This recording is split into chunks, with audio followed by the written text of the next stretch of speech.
Thank you. Thank you to the Sugar Bowl and everyone that has a part of putting this wonderful event and game together. I want to especially thank CEO Jeff Hundley, President Walter Becker, and President-elect Dottie Reese for hosting us. I want to thank the city of New Orleans for the great welcome yesterday as we arrived here and the hospitality they're providing over the next few days. And so we're excited to be here. It's great to have all of our players here and our coaching staff, so we want the media to be able to get a chance to know our team, and after this we'll get back to work. So with that, I'll open up for questions. Thank you, Coach. For the media, please identify yourself, your name, and your media outlet. And please raise your hand when you have a question.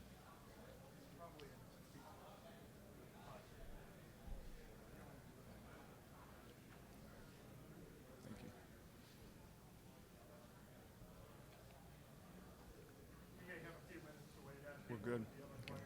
Let them spend some time. Right over here on the right side, second row.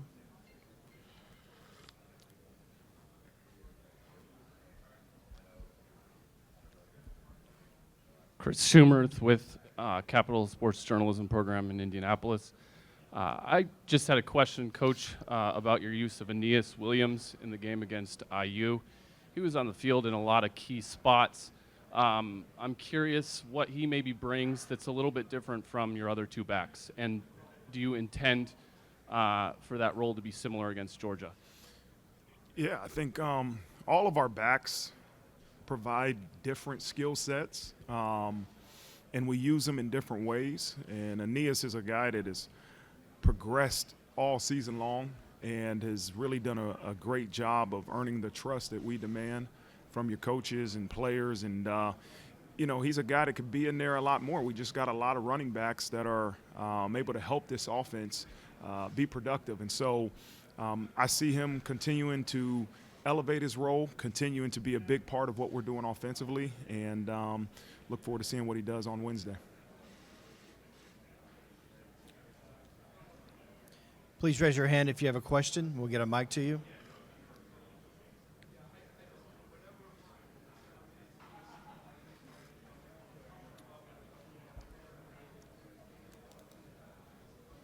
Right here in the front row. Hi, Coach. Ted Lewis from the Times-Picayune. Two questions for you. First of all, would you talk about how difficult it was to lure Mike Denbrook from LSU, and also and how's that worked out? And also, you are quite a bit younger than both your coordinators. Is there ever a generation gap culturally or anything like that? I guess I'll start with your second question first. Is there a gap? There might be a gap in terms of, maybe our fashion sense or, the ages of our kids are close, and so, but there's a lot of wisdom there, right? There's a lot of wisdom with those coordinators and all of our coaches that I'm able to utilize to help myself. But, with hiring Coach Denbrock, obviously we've had a pass together for 4 years. We were at Cincinnati. When he was the offensive coordinator, I was the defense coordinator. And I knew during those times what type of coach but person he is. And when I had a chance to hire an offensive coordinator last year, he was the number one person I was going to go after. I didn't know if he would say yes or no. And ultimately, he made the decision to come back, and he made it because it was what's best for him and his family. It wasn't the opportunity to work for me, work with me. It was the opportunity for him and his family being able to come back to South Bend, and that's what was best for them. And so we're extremely grateful. I'm extremely grateful to have him leading our offense, and there is a comfort knowing that our offensive coordinator is Mike Denbrock.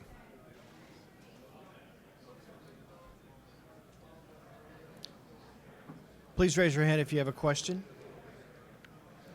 Right here in the second row, right side. Yeah, Coach, Brooks Austin with Sports Illustrated. I'm sure you've answered this question before at this point, but how do you prepare for a guy like Gunner Stockton knowing that there's not a tremendous amount of game tape for him? Well, I think you utilize the game film that's there, right? There's 80-something plays of him playing this year and doing a really good job at running their offense, right? I don't think they're going to change their offense completely because of who's at quarterback. He does a lot of things well that Carson Beck did well, right? He can throw it. Carson Beck's more athletic than I thought until I started watching the film. He can do a lot of really good things, and he makes great decisions in those 86 plays that we watch. And so I don't assume it's going to be that much different, but it's also a game of adjustments, right? We have to be able to see what they're trying to do in their plan of attack versus our defense and be able to adjust. And that's what, the game of football has been all year.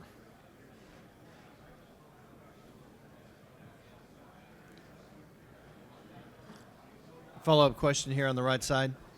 Yeah, kind of similar light. When you studied this team on Georgia on offense and defense, how stylistically similar do you find them to be to what you guys do at Notre Dame? There are some parallels. I do believe they're an offense that believes in running the football, and that's what we believe in. Our offense philosophy, we have to be able to run the football.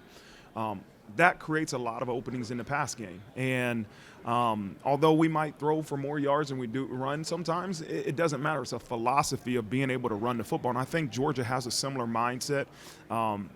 They got big old linemen that are tough, that can drive you off the ball, do a really good job of trying to take advantage of what you are giving them defensively. And so those are similar things that we do. We want to get the ball to our playmakers in space, no matter who those playmakers are, and let them make plays. And so I think there is some overall general philosophy similarities between the two offenses, but obviously there's some differences too.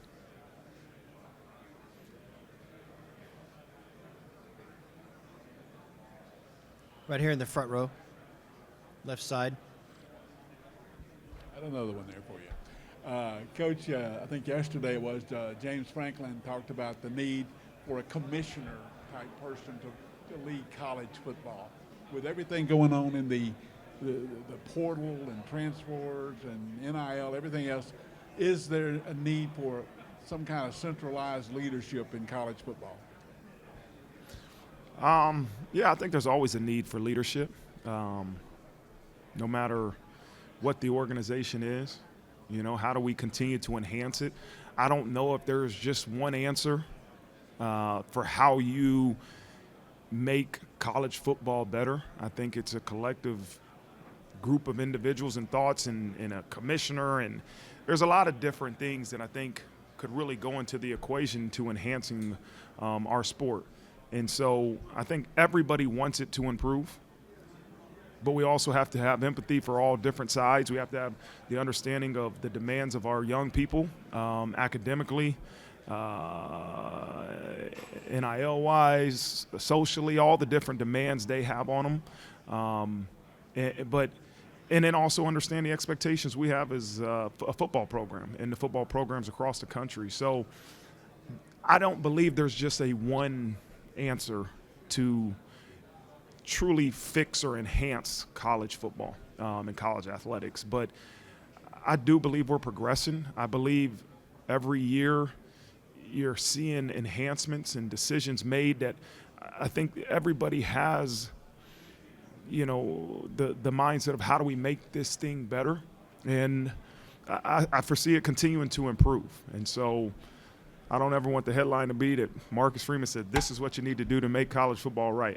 There is no one right answer. There's a collective group of thoughts and people that are continuously investing into this sport and trying to find a way to continue to make it better for our young people.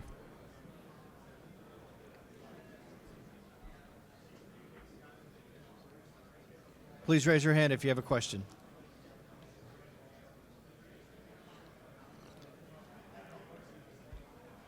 On the right side, second row. Hi, Marcus. So per CFB Fastar, Trevor Etienne has some of the most, he has the highest third down usage by Georgia and then their highest standard down usage besides Carson Beck. How are you going to key in on him, and what does he present that's kind of a challenge to stop? Yeah. Trust me, it isn't just third down. It's first, second, and third, and fourth. I mean, he is a really explosive, very good football player. If you give him space, he's going to take it, and he's got the ability to take it the entire way. So he's a challenge. And he's a challenge in the run game, but also in the pass game. And so we have to know where all their backs are at all times. Like, they utilize their backs in really unique ways. And it's not just one guy. I think Etienne is extremely talented. He does a lot of things well, but they got a stable of backs that present challenges. So we have to know where they're at. We have to know where they're aligned and really have a great plan for the running back situation. Right side, second row. Probably something you've talked about ad nauseum, but just the loss of Riley Mills. Can you just allude to what he meant for your football team this year? Yeah, I think number one, he's a captain. He's a captain. He's a leader. That's the one thing that hurts you. You can't replace a captain, and you can't replace his leadership. You have to try to replace the production with multiple different people, ways, schemes, schematic things. It's not just going to be one person that's going in there to replace Riley Mills. You feel terribly for him as an individual, right? He came back to really lead this program to the position it's at, to improve his draft stock. And I believe in my heart that he improved his draft stock, and he's led this team to a great position. But now we have to be able to replace his production with capable guys that we have in this program. And so we've got some guys that have played a lot of ball behind Riley that will step up to the challenge and I believe do great things on Wednesday. Second row. Kind of like a similar question to my previous one. So Riley Leonard has your second highest usage on rushing plays. As we just talked about with an injury, how do you balance when you run him, because he's such a critical component of the offense, with trying to protect him from injury as you anticipate having 2 more games to play? Yeah. We know the ability that Riley has to run the football is something that helps our offense. It's not always a designed quarterback run. It's sometimes his decision to take off and make a play with his legs. As the head coach, you hate to see your quarterback get hit, but it's a part of the game, and it's what makes him unique and special and productive for our offense. So I don't want to take that away from him. We have to utilize what he does well, but also understand that he's our quarterback and we got to protect him. So I think there's a fine line of how much he runs versus how much we design QB runs versus, hey, stay in the pocket and throw the ball. We have to utilize all 3 different areas in our offense, and that will be a part of our plan coming up.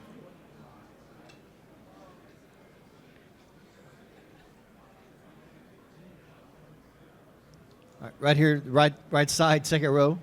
Yeah, Coach, kind of more of a general broad question. When you look at Georgia offensively and defensively, what do you think their identity is on both sides of the ball? You can tell they're a physical, aggressive, attacking mindset. They're big on the offensive line. They run the ball. They got some good backs. And, again, they can throw the ball too, right? They got some skill that presents challenges. Defensively, again, they're big. They're big up front.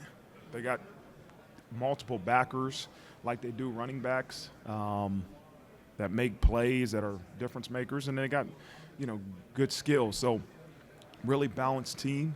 I think when you say what's their identity, I don't know what they want to be. I know what I see is a physical, sound team that plays with velocity, and it's something that we often talk about in our program is that at the end of the day, it's not going to be about tricking your opponent. It's going to be about playing with velocity, which would equals violence and, some other physical attacking words. So it's a really good football program.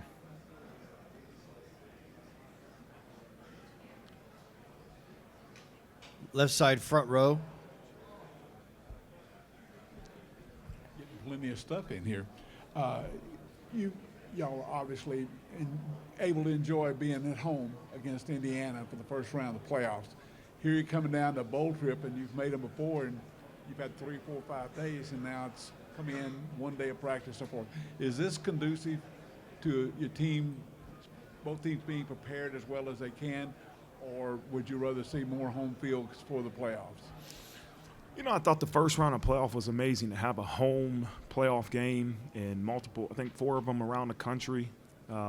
It was amazing. It really was. But you don't want to take away from the history and what makes college football special in these bowl games. You know, the Sugar Bowl, I think, is the second longest bowl in all bowls, right? And I grew up watching the Nokia Sugar Bowl, which is now obviously the All-State Sugar Bowl and the Rose Bowl and some of these famous bowl games that I think it's awesome that we're able to have these home playoff games in the first round, and you still keep the tradition and the history of these bowl games as you go into, you know, the quarterfinals and the semifinals and the finals. I think it's a great mixture. I think they got the formula right in terms of the location and you know, being able to play that first round at home or on a college campus, and then still keeping intact the history and tradition of our bowl games. Please raise your hand if you have a question. Right side, second row.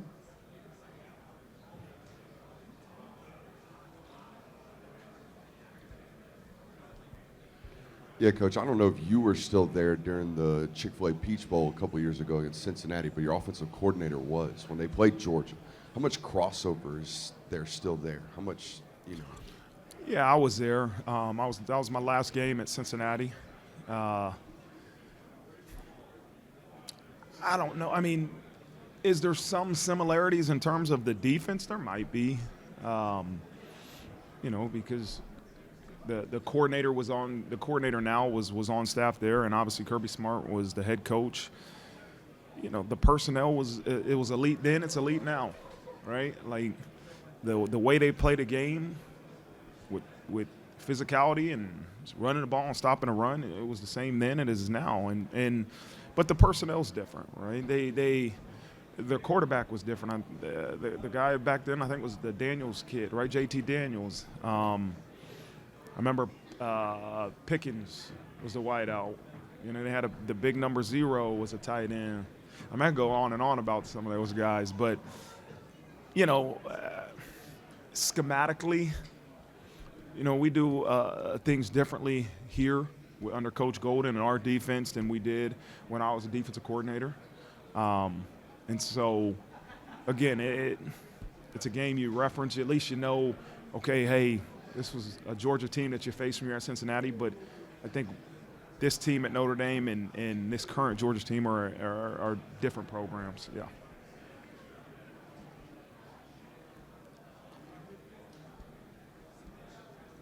Right side, second row. Coach, what do you think about the timing of the portal window being open while you're trying to get ready for playoffs? Yeah, it's difficult. It's difficult. You know, I've always been a guy to just say, hey, how do we do the best we can within the rules of the game?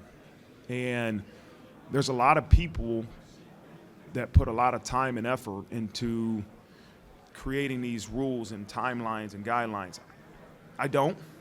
I try to say, let's maximize the opportunities that we have. And so, yes, there's difficulties to it, but there's not me complaining about it isn't helping. Let them figure it out what's best. Like, there's always a better way. There's always a better way. There's always a better way, no matter, you know, when you put the transfer portal window. I mean, there's a lot of different opinions about it. We just got to make sure we maximize every year what's best for this program within the rules of the calendar that have already been set.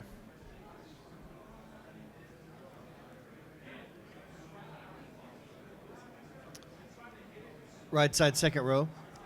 Yeah, Coach, another topic you've probably addressed a good bit. How has this football team changed since that Northern Illinois loss? You guys, particularly over the last month, look like a completely different football team. Yeah, I think that's a constant improvement.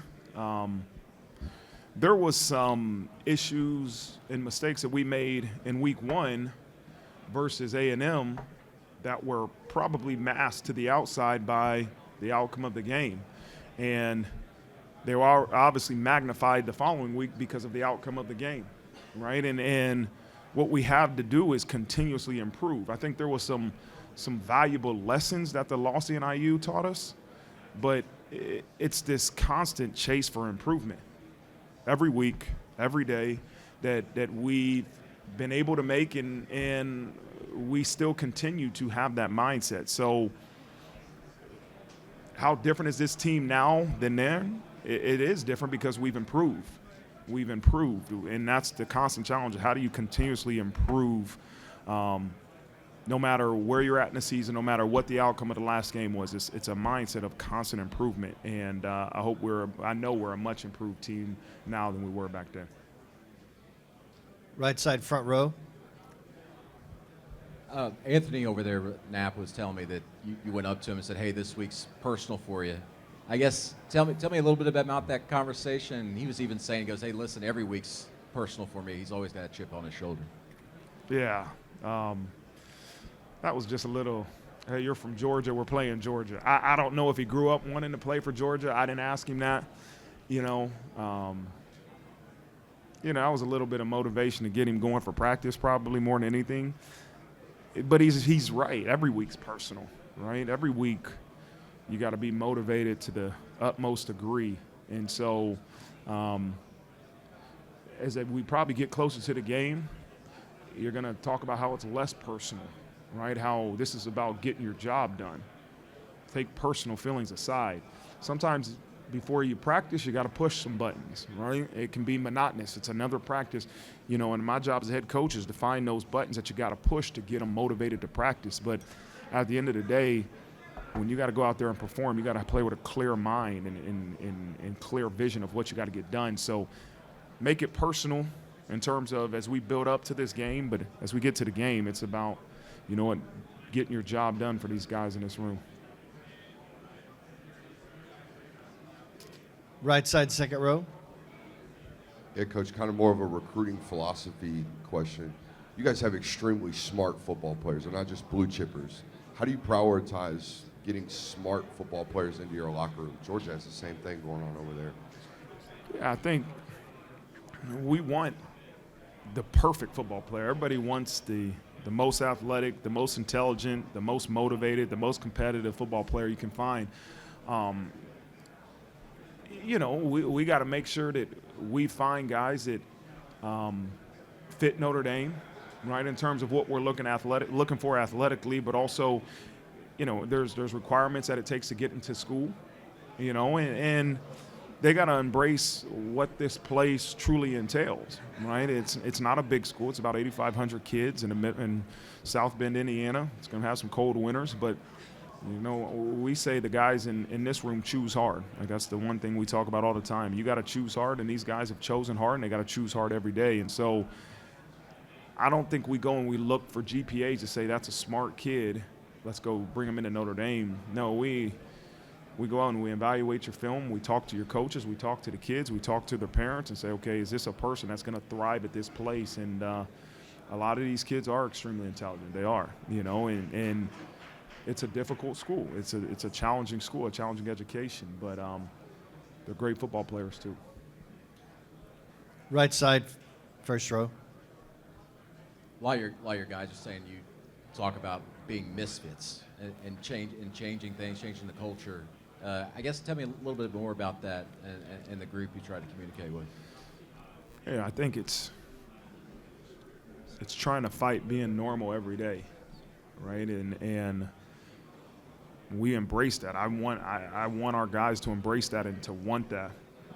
I think it's normal for the normal person to wake up and just go in and say, let's get my job done and go home. And I want our guys to be misfits and to find a way to push yourself outside your comfort zone every single day, to look for hard and to run the hard and to choose hard every single day. I think that's the mindset we as a program have to have. That's what I want, misfits. We want to be misfits. We don't want people to look at us and go, oh, yeah, you're just a normal coach. You're a normal football player. We want to be a little bit of a misfit and embrace that and do the things that misfits do, right? And that's not just one thing, one example. It's if everybody's doing something, you want to probably try to do something harder, do something different. That's kind of that misfit mentality that I believe we got to keep and got to be. All right, left side, second row. Hey, Ross. You got two guys on the team whose dad was on the last Notre Dame team to win a major bowl 31 years ago. What do you make of this major bowl skid type of thing, and how do you explain it? Yeah, I don't know what's considered a major bowl. You know, I don't. If you had said two guys that their dad was on the last national championship team, I would say, oh yeah. But every bowl's got to be a major bowl, right? Like, you got an opportunity to go out and compete and win. If you're waiting to be in the Sugar Bowl to consider it a major bowl, then you're not the competitor we need you to be. And so, listen, this is an opportunity for us to go and compete against one of the best teams in the country in the All-State Sugar Bowl. It's a privilege. We're grateful for the opportunity. And we're going to prepare in a way that's going to give this program the best chance to do that. But I don't believe much in the major bowl, and I believe an opportunity to go out there and compete and win with guys that prepare like heck with you. And so that's the mindset we got to have. But I think you got to be grateful for this opportunity, because that will reflect in terms of how you prepare. All right, we're going to stay on the left side, first row. Hey, Coach. You spoke about this a little bit on signing day, where a lot of the incoming class are athletes that have not just specialized in football, where they're pretty outstanding in other sports as well, be it hockey, baseball, lacrosse, whatever. And you do have a fair amount of athletes, at least compared to any other team in the playoff, that are also playing a sport at a D1 level and, winning championships for the lacrosse team. So, is there a certain thing about that type of profile of athlete that you look for on the recruiting trail? And, why, doing that is incredibly hard. So why do you think these athletes were able to be successful at that at Notre Dame? Yeah.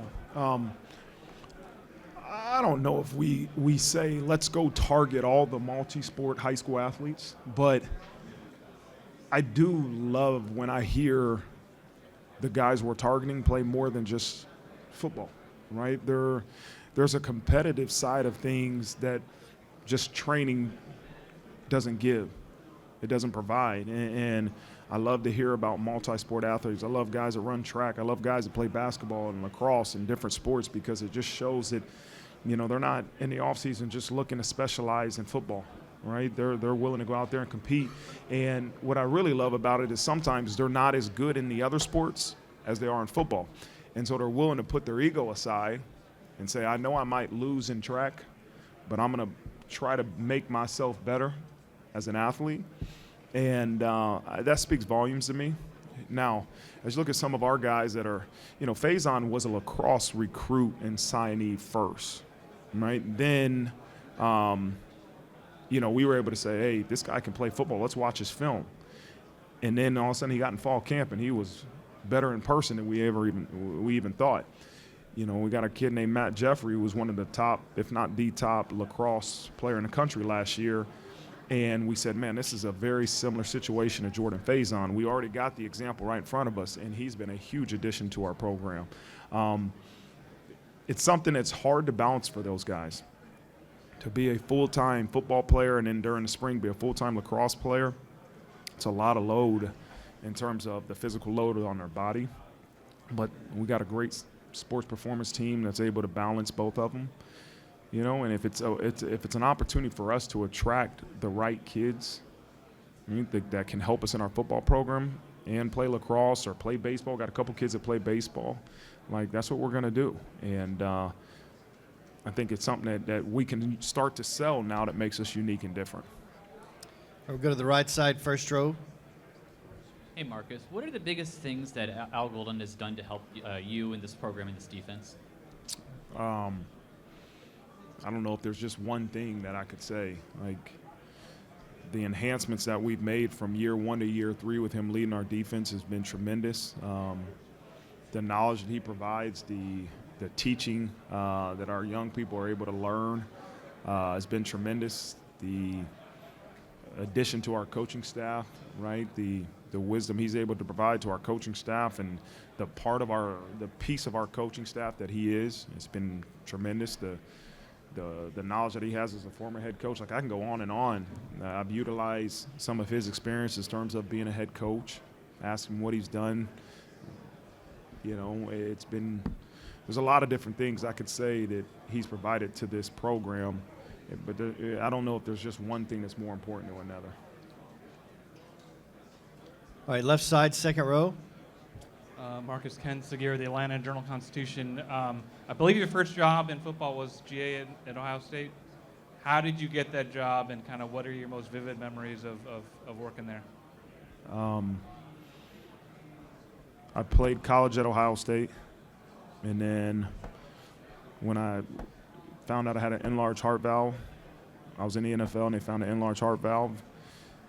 I called Coach Tressel, who was my college coach, and said, Coach, I want to get into coaching. And there was an opportunity to go to Ohio State and be a GA. I wasn't looking to just say, Coach, hire me at Ohio State. It was just, Coach, I need your wisdom. I'm looking to get into coaching. And there happened to just be an opportunity available at Ohio State. I think I started off actually as like a quality control and moved into the GA role sometime during that first year. But that's kind of how that happened. Please raise your hand if you have a question. I'm going to do a follow-up question here in the second row. Unrelated, but with and I'm sure you've answered this before, but with the roster limits coming up, how are you going to go about figuring out who you're going to retain and who might not be able to make it? Yeah, I mean, nothing's for certain yet. There's a vote coming up in the new year that will determine if those roster limits are put in place. We have a plan for both. We have a plan for if the roster limits are put in place. We have a plan for if there's some type of phase-in, which some people have talked about being a phase-in, and then we have a plan if there's not going to be roster limits in place. So you can't wait till the final decision happens to come up with a plan. We have plans for all three, but we don't need to move on anything until a final decision is made. We're going to stay on the left side, front row. Yeah, keep coming up with two things. First of all, how'd you prize Jerome Bettis Jr. out of Georgia? And secondly, you talk about playing at Ohio State. You're coaching at Notre Dame. There's two tradition-minded schools that people play their whole very dear. With so much going on in transfers, seems like the players may be more interested in money and then in the opportunity to play. How much is loyalty, for want of a better word, becoming maybe a lost quality in college football? What was your first question about Jerome Bettis Jr.? How'd you get him out of Georgia? Listen, we say blood's thicker than water, right? You know, his daddy wore the gold helmet, and we were somehow, some way able to convince him this was the right opportunity for him. But I think his dad wearing the gold helmet had a factor, but also he knows he's going to create his own path. He's a great player, going to do some great things. As far as the loyalty question, I do believe there is loyalty in terms of young people staying at their school as long as they believe in the vision that the program has for them. Now, I'm not saying everybody, but it's our job as coaches to make sure they understand the vision you have for them, right? And it's almost an everyday conversation, right? Because there's very few people, especially young people in our program, that are content with where they're at in the present moment. But you also got to be able to show them that, hey, here's a plan. Here's where we see you progress, and here's what you have to do to progress. Here's an example of a young person that has progressed. Xavier Watts, we use him all the time, a guy that came in as a wideout, that moved to DB, and all of a sudden in his fourth year was the Bronco Nagurski Player of the Year, and this year he's a captain and doing amazing things and will go get drafted. But you got to use him as an example for young people to show that, you know, sometimes there's delayed gratification. Right? And you got to work and you got to continue to understand the vision, but focus on the present. And I think that's so important. And so I think when young people don't see a long-term vision, they don't see themselves having a future at your place that is fulfilling to them, that's where you see a lot of them say, I'm going to decide to leave. All right, we have a little over 10 minutes left with Coach Freeman. Please raise your hand if you have a question.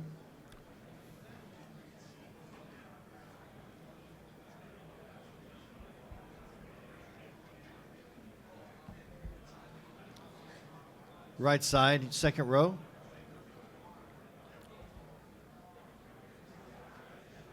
Marcus, I was interested in the concept of confidence and how you've tried to develop the confidence of this team.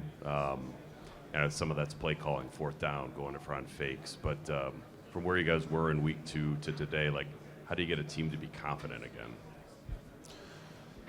You know, confidence sometimes is fueled by execution and success, right? And I think there is a fine line between how do you get them to be confident when they're not having the outcomes they want, right? In terms of how do you continue to get them to be confident and you're having the success that you aspire to have. I think early in the season, there was a choice that you had to make to be confident, right? You had to make a choice. You be confident. Quarterback, be confident. I don't care what happened last play or last game, be confident. You know, I think now when you talk about in week, 14 now, right, that you can show them some of their previous successes and say, hey, have confidence. Look how good you are and look how good you can be. And so I think there's a fine line, and it's psychology, right, to try to get them to be confident, not overly confident, right, to be humble enough to put the work that you have to put in to give yourself the chance to have success. Like, that's important. I want them to be confident, but sometimes if you're overly confident, you don't put the work in that humble people must do. And that's why you often hear me say, keep the pain, right? Because we got to remember, we got to be those desperate individuals that we were after that loss. Then we got to be that same desperate individual now in terms of the preparation that we put into this week as we get ready for this game. And so, go ahead. All this, like, they're pleasers. They just want to, like, do what you tell them to do. So, like, how did you try to lean into that without just, like, saying, hey, it's okay, guys, because, like, you lose to Northern Alliance. You can't just say it's okay. So how did you balance, like, really getting after them, but, like, making sure you weren't crushing them at the same time? Yeah, I think, you know, I don't believe in, after that loss to Northern Illinois, to jump on them and point fingers. They feel just as bad as you as the head coach. It's all, in those moments, I think it's important to look at yourself and put blame on yourself, right? I don't want them to worry about pleasing me in that moment. Like I wanted every person in this program, every coach, to look at themselves in that moment. You've heard me say this before, and when you don't get the outcome you want, it's an individual sport. And that's what I want them to do after Northern Illinois. Look at yourself. After having success, that's when you got to have a team sport. That's when you got to be able to go outside of your comfort zone, be a pleaser. Why? Because it's a team sport. The guy next to you needs you to do it. And so that's the psychology of this whole thing, right? Is that not after Northern Illinois, it's after Louisville or after after Army or Navy, one of those undefeated wins, is that when we need them to be pleasers, because that's when complacency will set in. Hey, let's just keep doing what we've always done. And every week I'm telling them to elevate, right? I asked them to elevate before we played Indiana, and then I go back in there the first day that we get ready for Georgia and say, all right, we got to do more. We got to enhance what we do. And if they put others in front of themselves, especially after success, then you're willing to do that. If it's an individual sport at those times, it's like, coach, I'm doing everything I need to do, right? And so I think it's all in the psychology of being able to push them at the right times, but in the lowest moments, we're in this together. Hold on, this is an individual. This is on me just as much as it's on anybody in this room. All right, we have a little over 5 minutes left with Coach Freeman. Please raise your hand if you have questions. We'll go to the left side, second row.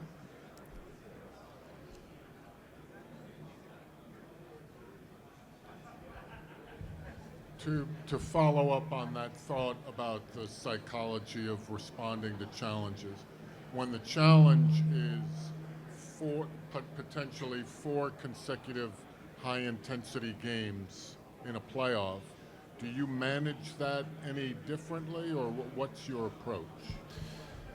Yeah, I think every week you have a plan for what you need to get physically in your preparation.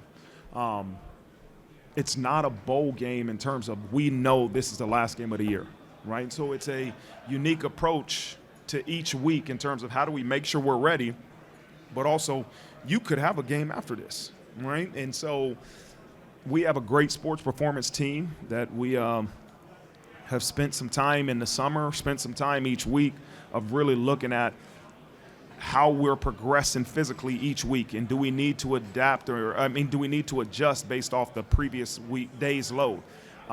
It isn't a perfect science. It's an ability for me, and every coach is different, ability to say, okay, hey, our loads were a little too high yesterday. We need to pull back just a little bit in terms of our overall volume tomorrow.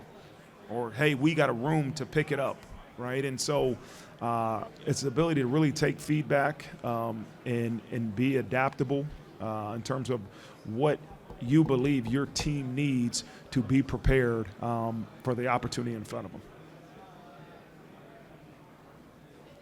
Right side, second row. Yeah, Coach, I'm wondering who are the football coaches that you took the most from during your life, whether it be as a football player or as a coach? Who are some of the guys that you find yourself maybe taking some gems from and giving them to your players now? Yeah, I think there's so many I can go to. I think every coach, every person, my father was never my coach, but I've taken so much out of leadership from the time we spent together. He was in the military for 26 years. I think about my high school coach. I think about Jim Tressel was my college coach. Luke Fickle was my linebackers coach. And then I worked for him at Cincinnati. And so I think you take bits and pieces from everybody that you've been around, right? You still have to be who you are as an individual, but if it's a piece of knowledge that can help you enhance, like, you're a fool not to take it. I'd probably bounce more ideas off of Coach Tress than anybody in this time because he's retired. He's got more time. But the resources you have when you're in this position are humbling, to be able to talk to some of the greats, the current coaches that are coaching, the Mike Tomlins of the worlds, to Tony Dungy's. I go on and on about coaches that are willing to be a sounding board to give you their advice, right? And it's a humbling position to be in. But I think at the end of the day, you still got to be yourself. Like, I can't be anybody other than Marcus Freeman, but I can take wisdom and bits and pieces from everybody that's had an impact on my life. We just have a few minutes remaining with Coach Freeman. We'll take one final question.